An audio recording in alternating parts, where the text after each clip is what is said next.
But I think your subject matter is a very, very good one, and it's not going away anytime soon. It's going away. It's not going to. It's speeding up. It's being developed faster and faster and faster, and there's a lot of people that want to push the agenda toward that type of vehicle anyway. On today's industry indicators that we published this actually this afternoon on iLevel, we talk about the projections of battery electric vehicles and the share and adoption rates. The advancements in charging infrastructure will affect BEV adoption rates in some commercial applications. There's a graph here from the ACT research, and it shows how much growth is expected from 2021 all the way up to 2040. I think I would imagine that those numbers, and when we see them, we might be able to dig into it a little more. I don't have the data right in front of me, but I know that California's agenda is to have a certain amount of this done within a particular time frame. And I believe 2035 domestically and 2045 commercially were those years that they talked about as far as total adoption of all vehicles being purchased in the state of California. Expectation is that it'll be at least more than half by 2035 for the entirety of North America. That includes Canada and Mexico. Okay, so is that a pipe dream, or do you think it's realistic? Well, it could be a pipe dream, but if the regulations are going the way they are, people won't have much of a choice, right? Their vehicles are going to break, and they're going to have to be forced to get something else. I think you got to kind of look at what regulations are really about in general. At least in my opinion, a lot of times regulations are put in place. They're named something different than laws. They're named something different than mandates, but they have kind of the same flavor, right? They're adopted in a way to promote and redirect resources to whatever the end goal of a particular constituency is, or a particular government agency, to get us as a society or a business segment to a particular milestone. The adherence to those regulations is subject to a lot of debate and a lot of change over time. I remember putting together something about the Orange County Air Resource Board and some of the things they were doing in terms of trying to minimize a lot of pollutant factors that are part of daily life in Southern California. And as population grows, everybody suspected it would get a lot worse. But I know in my lifetime in Southern California, it's got a lot better. Statistics are kind of fungible, right? Depending on where you start, if you look 20 years later, the benchmarks, the watermarks, the points of achievement that you have to reach 5 years from then is hugely different than the original benchmarks put into place. And I think regulations are very, very similar. So if there's an edict out there, regulations that are put in place to try to drive our method of minimizing combustion engine, in a downward trend like that, there's probably a group that says that won't happen in the time frame they talk about at all. But if we want to have it happen at all, then we got to put these strict regulations in place to try to force it in a direction. I mean, it's the old adage, you stretch a rubber band and it never goes back into the same form it was before. The whole idea is to stretch it so that eventually it gets to where you want it to go. Well, I mean, typically though, what we've seen, a good example would be like the Blackberry versus the iPhone. Both of them were equal in technology at the time of their first initial launch. But ultimately, no matter how much they regulate or deregulate any kind of forcible enforcement, the market kind of drove that, which people actually like to buy. So I think with regards to renewable energy and electric vehicles, they can regulate all they want, but if the market's not ready to adapt to it or adopt it, they can surely make it painful for us to not buy an EV vehicle, like electric vehicle. But at the same time, if I want to hold on to my Chevy Camaro with the V8, I'm not about to trade that in for a Prius. There's only so much regulation can do, and people will pay top dollar for what I think will end up being, oh, look at this legacy vehicle, burning fuel. Some of these newer movies that have come out where the whole society is depending on these self-driving cars. In his garage, he's got an old Barracuda that he's working on. It's in his garage. And you know why it's in his garage? Because regulation keeps him off the street. They won't let it on the street anymore, legacy vehicle or not. It's a showpiece. It's a trophy on your shelf, which is fine. But I love your analogy about the technology differences, and the one I always remember is Betamax versus VHS, right? And of course, I'm seriously dating myself talking about that technology at all. But that was back in the day when my job was to sell people VCRs. In the end, the two choices out there were Beta and VHS, and one was significantly better than the other, and it lost. But the interesting thing about that to me, in comparison to what we're talking about here, is that those two technologies were on the same exposure platform to the market, and the market dictated whether you were going to buy one versus another, partly based on price, partly based on superiority in different key indicators within that technology. But now we're not talking about something that's being given an even playing field at all. We're talking about a directive because of other concerns, green technology concerns.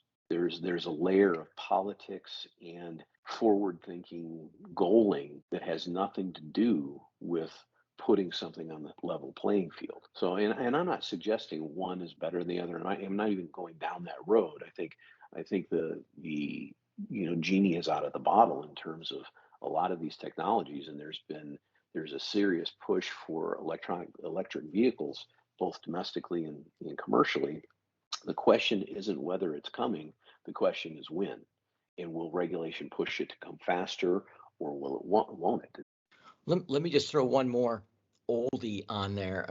I think it's called 8-track, wasn't it? Yeah, it was. It sure Yeah.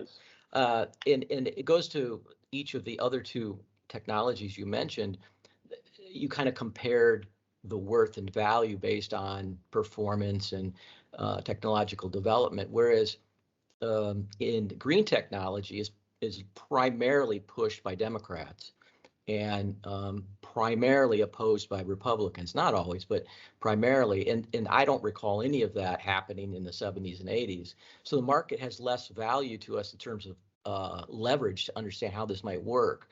Rather, who's in power and who's unlikely, but let's assume that we have a Republican governor in California, right? So all those regulations you talk about disappear in the same way that they might, in 20 years go on the same trajectory with the Democrat. Let's say, California was where Reagan came from, right? And Nixon. So think about it. It can happen in your lifetime. Your point is valid. The pendulum swings all the time. But I think we've come to a point in the electric vehicle arena, if you will, this type of green technology and the forward thinking that is being promulgated. I don't know if there's any turning back from that unless some kind of other leap in technological advance comes about. The funny thing is I think the next leap in advance in technology is going to help the advocacy of electric vehicles, because the battery is the real issue, and the batteries are getting better by the day. And when they get that to the right point, I think it moves forward unfettered. Technology could improve not batteries, but could improve the carbon production from our typical engines now.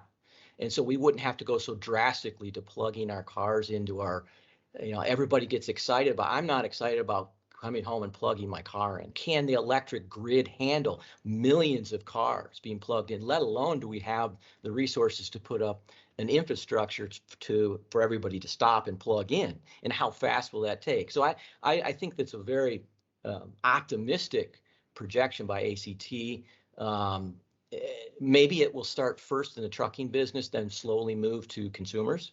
But not many people are driving electric vehicles now. And if you recall the Super Bowl ads, if you just take a look at those are targeted toward very wealthy people. It's like they're excluding 3/4 of the population on that ad. Maybe we desire it, but who's going to pay for a Tesla who's working at a warehouse, right? Or who's even a truck driver. Who in most of transportation employees themselves can't afford a Tesla, and Well, Tesla is isn't it? clearly at the highest end of the distribution in Well, terms of the kind of product we want for transportation.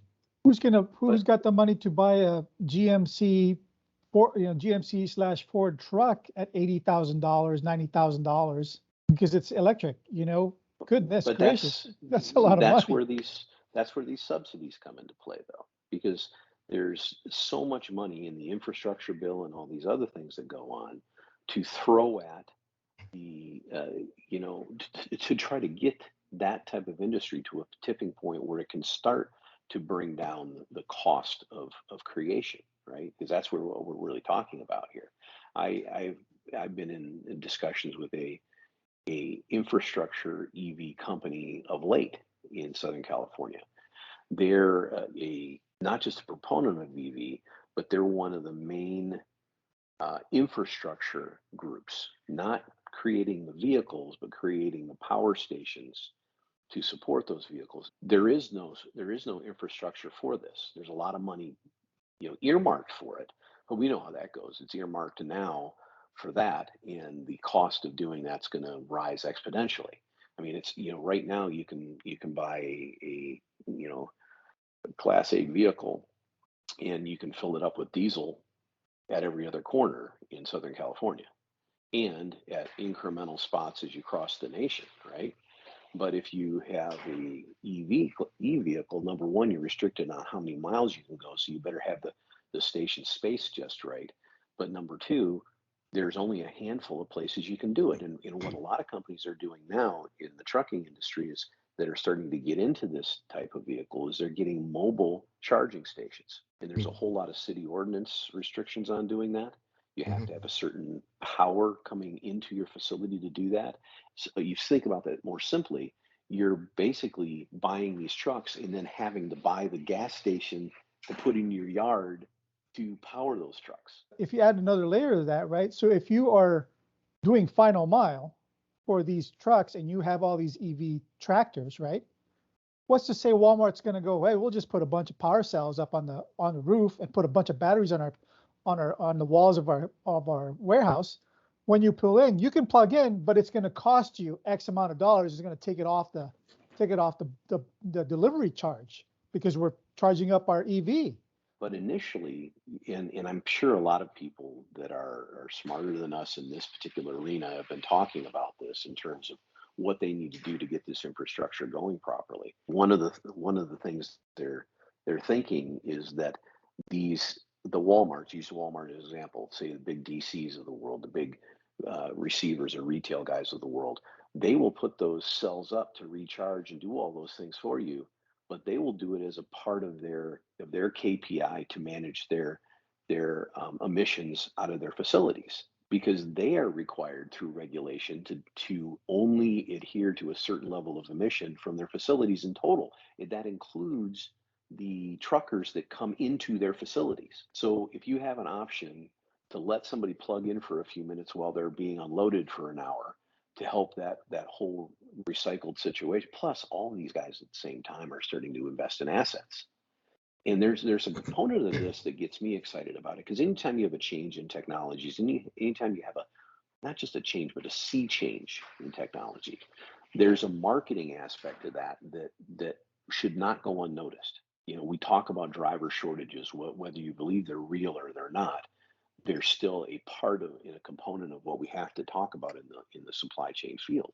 And if a driver has an option to drive a 2012 Volvo that's getting repaired every other day and that's slip seated with three other guys across the week, or a brand new EV truck that hums down the road just beautifully, and it's contained within a smaller geographic area for pickups and deliveries because it can't go that far. Which company are they gonna go to? So there's all those kind of aspects, and then you can advertise the heck. If you got a fleet of EV trucks, you can advertise that fact and draw in more customers and get acknowledged better agreements with those customers. So there's an aspect of this that really you do not want to set off to the side. That's a main focal point of it, other than the technology itself.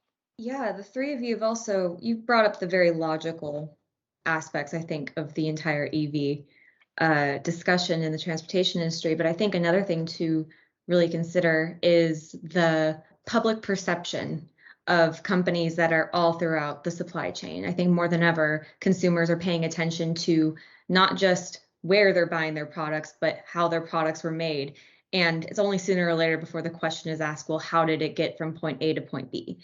And that is going to drive, I'm sure, plenty of transportation logistics, both rail, road, sea, to make certain decisions that are better publicly accepted in terms of green energy. It's a huge thing in the fashion industry, for example. In the fashion industry, more and more people are paying attention to their clothes and how they're ethically made, or if they're where they're made, if the person who made it is paid enough and what benefits they get. And that translates into the retailers paying attention to how they get the stuff into their stores. And that is going to be a huge driving factor, I think, in how many companies are going to invest in EV technology and actually replacing their fleets with EV trucks, in the sense of the consumer is paying more and more attention because these facts about how they got their stuff are more readily available than ever. Yeah, food industry is like that too. Yeah. Right? Where the food comes from, how it's processed, all sorts of rights for chickens nowadays that never existed before. Humanely processed cows, etc. But let me throw a wrench into all of this optimistic consumer behavior and also the behavior driven at the firm level. None of this had forecast major tensions and war in Europe. None of this had that embodied in the projections, nor thought about it at all. So what's likely to happen, and what's also happening right now, is Russia's a major supplier of petroleum, as well as natural gas in particular, as well as some major precious metals that go into chips. Wheat. And wheat, a big one. So all this export, and Biden has promoted and created sanctions against Russia, trying to limit the exports and shrink the economy and make it more difficult for Russia. So, but what that also does is make it more difficult for American consumers. In particular, we're going to look at the gas pump, and we're going to look at agricultural products and how expensive it's going to be in the grocery store.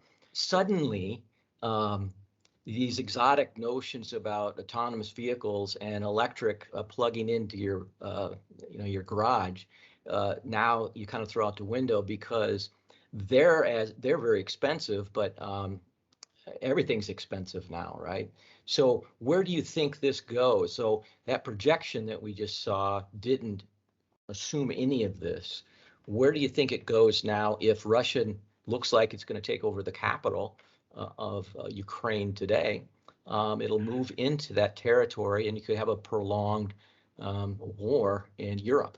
I'm one of these that thought that this particular type of incursion, at least the way it's happening now, to a much higher degree than a lot of pundits originally thought, would not have happened this way simply because of the extensive economic ties amongst countries, both familiar with each other in a positive or in a negative way. I think that common enemies and common friends are tied so together financially that a lot of people believe that it eliminates the ability for this kind of war to occur.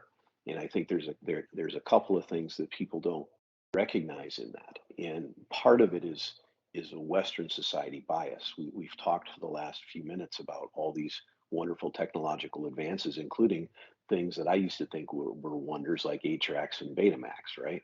And those are outgrowths of a method of doing business and a method of politics, in my opinion, that have created a what I think is a wonderful society we have in the United States, but it is not what other people have in most of the world. The idea I said a few moments ago of being economically tied to other countries only works if we believe that they reflect the same values we do in terms of how they live or even want them. Putting economic sanctions in regular fashion, and when I say that, I mean things that are definitely impactful but they're not impactful to the large populations of these countries.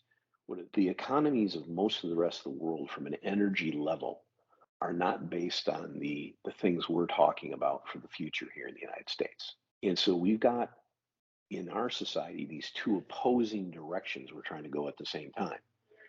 We want to continue to have an understanding of how the rest of the world utilizes energy, participate with that, but we want our society to be the tip of the spear on changing the rest of the world first. And what we've recognized now is cutting off things like the Keystone Pipeline here in the United States, which that along with some of the stuff we did on public lands made us energy positive exporter. Now we have to rely when a volatile situation in the world happens like what's happening now, and we're gonna have to not just cut off Nord Stream, but we're gonna have to create opposition to Russian oil coming into Europe for there to be any real impact on Russia, in my opinion. And the only way we can do that, I should say, is if we back a step up and say, we may still want EV to be the thing of the future. We may still want autonomous vehicles and all that stuff to happen within a certain period of time, and they still may happen within that period of time. But we also need to recognize the vital importance of the base of energy that we have established in this country for the last 100 years and not just throw it out instantly. It's volatile change versus course correctional or evolutional change, in my opinion. Yeah, it's tough to make projections while you're also trying to account for a pandemic and a world-changing event like a possible war in Europe that we haven't seen in 100 years, right? So these things, while we're trying to pivot in a quote unquote noble direction when it comes to our energy consumption and how we develop it, at what cost is it to North American people or American people, or specifically in this case, the United States? So weigh the pros and cons here. What is actually possible in the next 30 years? And how many people are going to lose out because we made that possible? And that's a conversation to be had for anything in any sort of regulatory capture, right? What are we able to actually do, and what are we willing to sacrifice in order to do it? Saying it's difficult to project, like you said, when we have a pandemic. Think about a year ago, Ever Given was the big story, right? Mm-hmm. I suppose projections at the TEUs coming into the ports in LA and Long Beach were probably 10 years ago. Same kind of linear, looks great, things will go well, and then all of a sudden the pandemic, and then out of the blue, market explodes, and we got the huge demand. None of that could have ever been anticipated, right? And so all these other changes, like Chris said, Russians don't care about the same things we do. They're interested in Ukraine for different reasons than we are. So the projections are interesting, and the money behind electrical vehicles are interesting, but the bedrock of energy consumption has been the same. 3% of the cars on the road are electrical vehicles in the United States. Right. 3%, and they made up how much of the commercials on the Super Bowl? The big money in the country, transportation money in the country, is trying to push this. But the question goes back to what Nico said: is the market ready? It might never be ready. Just like solar energy. You guys now live in a place that's sun all day long, but most houses out there don't use it, right? And that is mind-boggling if you think about the technology sitting right there, and there are. That's a supply and demand function, though, isn't it? But it's also that the government has provided incentives, right? They're just not high enough, or people are just saying it's still cheaper the other way. So why wouldn't that be the same with cars? The incentive for most consumers to buy electrical cars was always cheaper. It's going to be cheaper than filling up your gas tank. Well, now gas is really high, but so is your energy bill no matter what, especially if we've got the situation going on in Europe. And, you can see the push. Speaking of the Super Bowl ads, for example, it used to be, clean energy and gas is more expensive than just plugging your car in. That's why, in my opinion, Prius was never the sexiest vehicle on the road. It was just an electrical car. And then you had Tesla come in, and they sort of brought the quote unquote sex appeal of cars and electrical vehicles. now the push is it's cool, and these new cars coming out are quote unquote sleeker, better looking. It's going that direction, and as anyone with any sort of marketing experience will know, sex sells. And I know equating cars to sexy is kind of strange, but that is the way that marketing works, and it's going that way. So we're pushing, I think, less for it's cheaper and more for it makes you a better person. So the challenge to that is always going to be when things get hard, which life often does. Is it a need to have or a nice to have? And at this point, I think electric vehicles are just a nice to have, because the cost of making them, the resources that it takes to building the batteries, getting them imported into the US, because 70% of these cars even their parts are made outside of our country, right? Some of it comes from Russia, some of it comes from China, all these different places. Is it really that much cost effective at this point where everyone needs to have it and the regulations will push us towards that?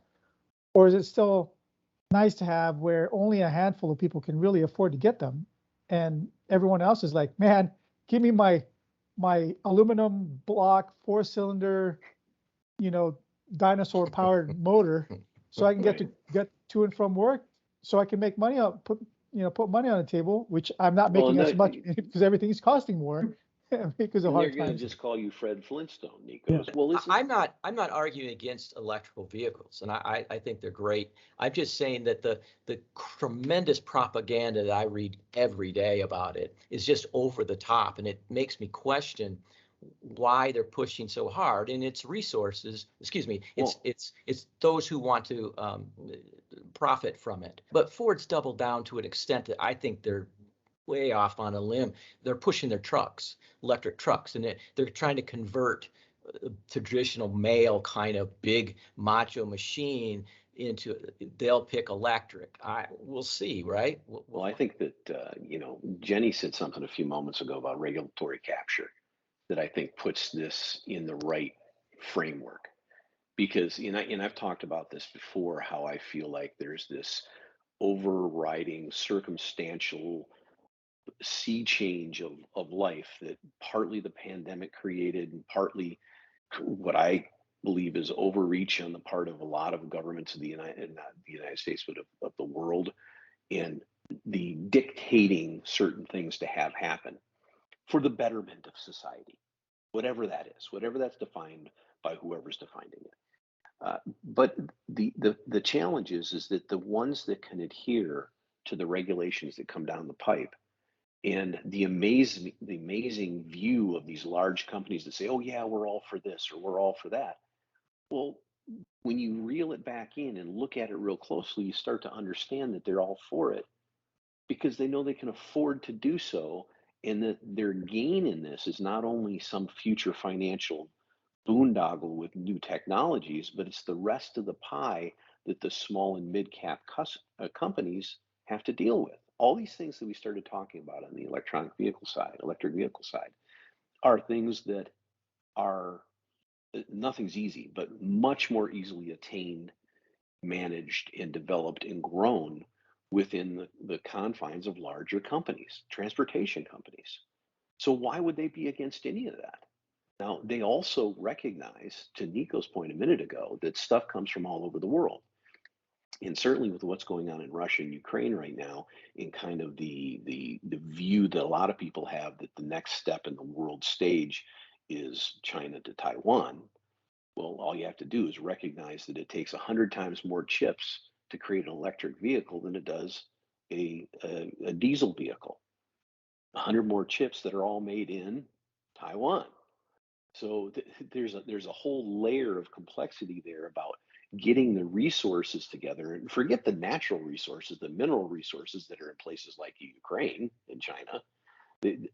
All these things are a very interesting calculus that says it's going to take much longer to get the supply of the types of vehicles that these entities want to have happen into the market to a large degree. So there's going to have to be a tiered kind of advancement. And most technologies have a tiered advancement. Somebody mentioned a little bit ago, Mark, I think you did, that they're directing these commercial vehicles, or excuse me, these consumer vehicles toward the upper end of the economic scale.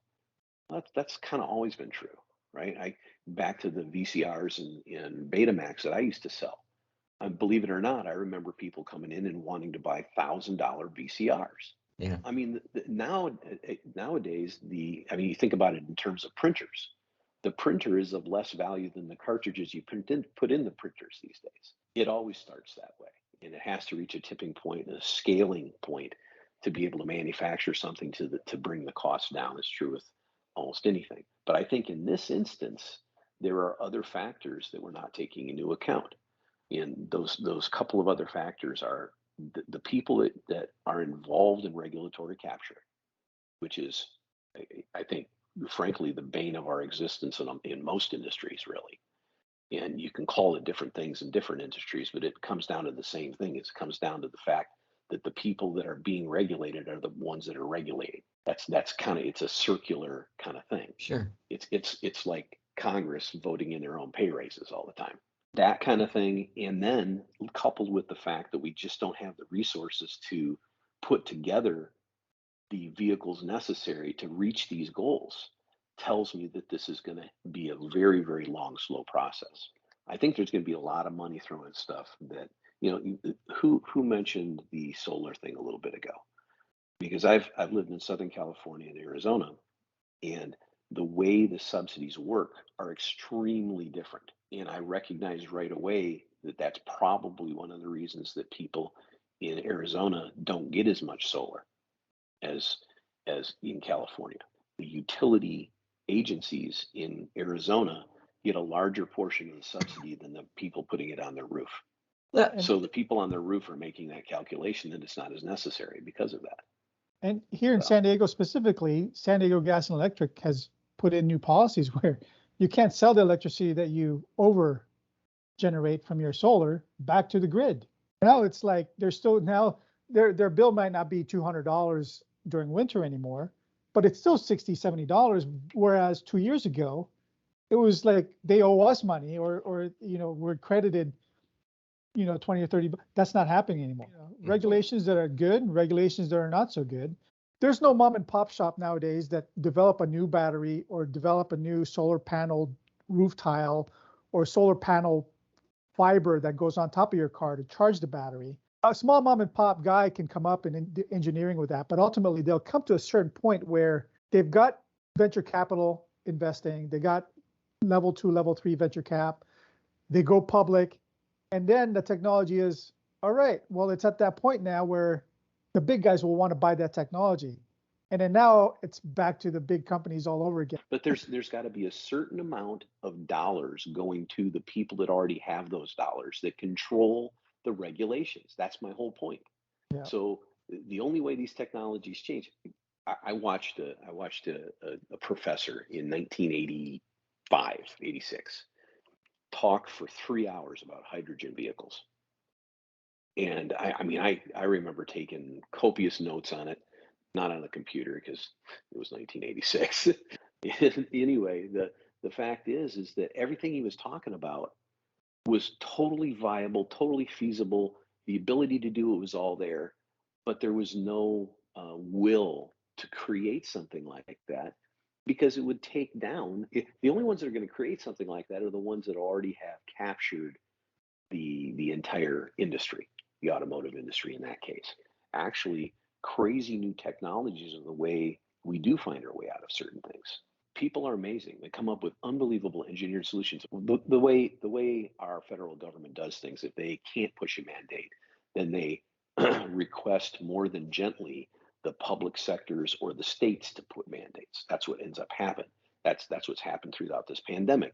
If they can't get something through in the federal level, then they have the states do it. Or if they can't have the states do it, they have the social media groups do it. Or if they can't get the social media groups do it, then they'll have businesses with 100 or more employees do it, and then those 100 more employee businesses will ask all their 2 and 3 employee vendors to do it. That's how they push down all of this stuff. You can see it happening in real time. But there are engineered solutions that have been there for years and years to put onto, for fairly minimal costs, onto existing commercial trucks that would increase it would knock their NOx down, NOx, their exhaust down, and have a recycle program to send stuff back into the engine system to reutilize fumes, etc. And it would create the studies I've seen from a group called Spear that's out there doing this with a couple of different companies right now, is it would increase it by like 13% fuel efficiency. That's one engineered solution. That's not an additive. That's not a big, massive change. Those are all kinds of that. Do you know how the market would change if there was a mandate or a subsidy to make that happen within existing vehicles? But the energy and the will isn't there. The energy is to go in a new direction that gives, I don't know, everybody a warm and fuzzy about the direction we're going. I don't know a better way to put it than that. Maybe you guys do. I think the clear answer to all of this is to bring back the Pony Express, because we're all just going to have to get used to not getting our stuff in 2 days. But hey, that's the answer here. Just no more Amazon Prime. There's probably no answer, but that's kind of what we started with, was these projections. And it's important to look at the projections, but they're important to recognize that there's so many other things in the way that we can't anticipate, that we have no idea what's coming next. That might reduce EVs to solar panels or to the A-track, and that the old diesel with some other contraption created might be the same old thing that we see for 70, 80, 90 years. And the warm and fuzzy thing of today will turn into something cold in the future. It's that fashionable that since Biden came in, if you look at the number of EV articles have increased tremendously in the transportation industry, news, as well as the broader news cycle. That's not coincidental. It's not even, it's very predictable. So a new cycle comes in, a new president with a new Congress and legislature, a bunch of states turn over toward more, less warm and fuzzy and more toward the basic infrastructure of energy we had before. And we're talking about something entirely different, right? It could cycle that way.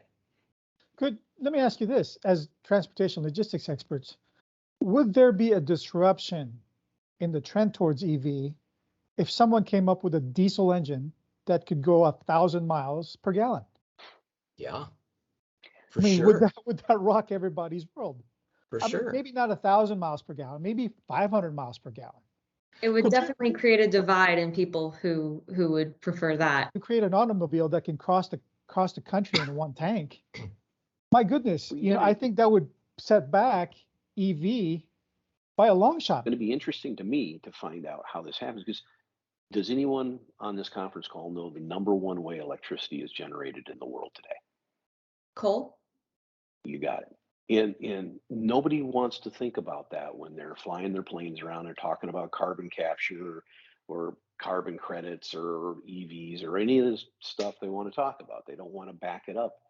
But eventually, once a system does get into place, these things change. And oil at one time was just this dirty byproduct that had no use at all back in the late 1800s. Mm-hmm. I mean, the people that used oil, they threw it in some snake oil thing to sell it on the streets. That's what it was for. And then somebody figured out a technology of how to refine it and use it for something. That's how our society goes. The question becomes for me is, do you change society abruptly, or do you change it systematically in a very logical, succinct, evolutionary way? So I'm all for a change as well. But the dramatic nature in which we do things is the real concern to me, because it dilutes the progress we could make by taking logical steps. And I think you mentioned it a bit. Actually, everyone on this call has mentioned disruptions more than once. And I think that starting with the Ever Given this last year, there's always been disruptions. We have a flood in the Mississippi, we have a storm come, we have natural disasters, we have derailments, we have a ship sink in the ocean. We have, what was that? I said protests. Yeah, I mean, you name it, whether it's human-made disruptions or natural disruptions, they occur all the time. And I think the one thing that this last few years has shown in the supply chain industry is we need a less fragile infrastructure. Now, that means, in my opinion, that the money needs to flow to hardening the infrastructure in a way that is more resilient to these things that happen. You start building in these differential circumstances.